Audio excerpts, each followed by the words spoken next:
જય હિન્દ મિત્રો. Only for study ચેનલમાં તમારા દરેક મિત્રોનું સ્વાગત છે.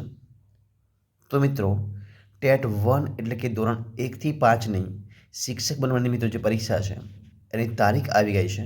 તો આપણે આ વિડીયોમાં એના શૈક્ષણિક મનોવિજ્ઞાનના મિત્રો પ્રશ્નો પૂછાય છે શૈક્ષણિક મનોવિજ્ઞાનના એના વિડીયો તમારી સમક્ષ મિત્રો મૂકવાના પ્રયત્ન કરીએ.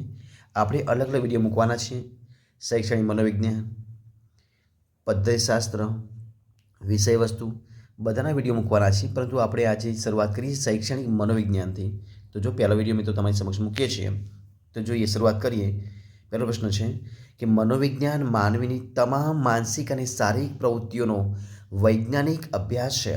આ વ્યાખ્યા કયા મનોવૈજ્ઞાનિકે આપી છે? 4 ઓપ્શન છે: H.E. ગેરેટ, હિલગાર્ડ એટકિન્સન, સીટી મોર્ગન કે વોટસન. તો જવાબ મિત્રો કોણ આવશે? હિલગાર્ડ એટકિન્સન મિત્રો આપશે. જવાબ ઓપ્શન બી જવાબ બનશે. એના પછી નીચેના પૈકી કયું મનોવિજ્ઞાનનું ધ્યેય નથી પૂછ્યું છે? ધ્યાનથી જોજો. 4 ઓપ્શન છે: સ્પષ્ટીકરણ, વર્ણન, આગાહી કે પૃથ્થકરણ. જવાબ બનશે ઓપ્શન ડી, પૃથ્થકરણ જવાબ બનશે ઓપ્શન ડી. એના પછી આપણે જોઈએ કે નીચે પૈકી વૈજ્ઞાનિક મનોવિજ્ઞાનના પિતા તરીકે કોણ ઓળખાય છે? પ્લેટો, એરિસ્ટોટલ, વિલિયમ જેમ્સ કે વુન્ટ. જવાબ આપશે વુન્ટ, ઓપ્શન ડી જવાબ. એના પછી જોઈએ આપણે કે મનની રચનાના સ્થાને પ્રત્યક્ષકૃત અનુભવના સંગઠન ઉપર ભાર મૂકતો અભિગમ કયો છે?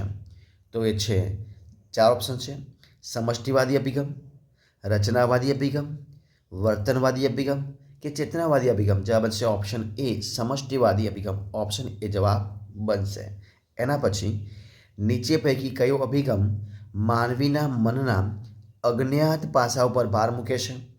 વાર્તનિક, માનવવાદી, મનોગત્યાત્મક કે બોધાત્મક. જવાબ બનશે ઓપ્શન સી, મનોગત્યાત્મક. ઓપ્શન સી જવાબ.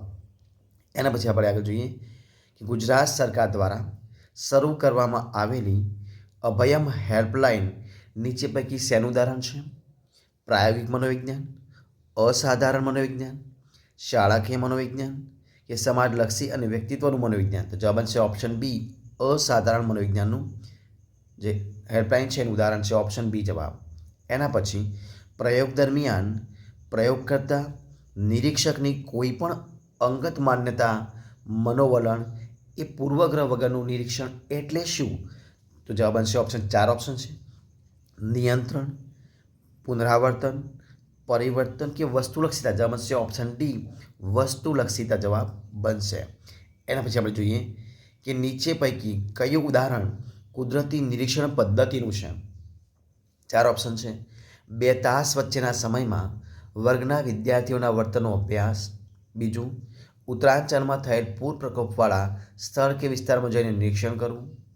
3, કોઈ ઢોંગી બાબાની પોલ ખોલવા માટે તેના પરમ શિષ્ય બની માહિતી મેળવી. નંબર 4, સરકારશ્રી તરફથી ગ્રામ્ય અને શહેરી વિસ્તારમાં પ્રાપ્ત થતી આરોગ્ય સવલતનો અભ્યાસ. તો જવાબ છે ઓપ્શન એ, 2 તાસ વચ્ચેના સમયમાં વર્ગના વિદ્યાર્થીઓના વર્તનનો અભ્યાસ અને નિરીક્ષણ પદ્ધતિનું ઉદાહરણ એ કુદરતી આપણે કહી શકીએ. જવાબ ઓપ્શન એ જવાબ બનશે.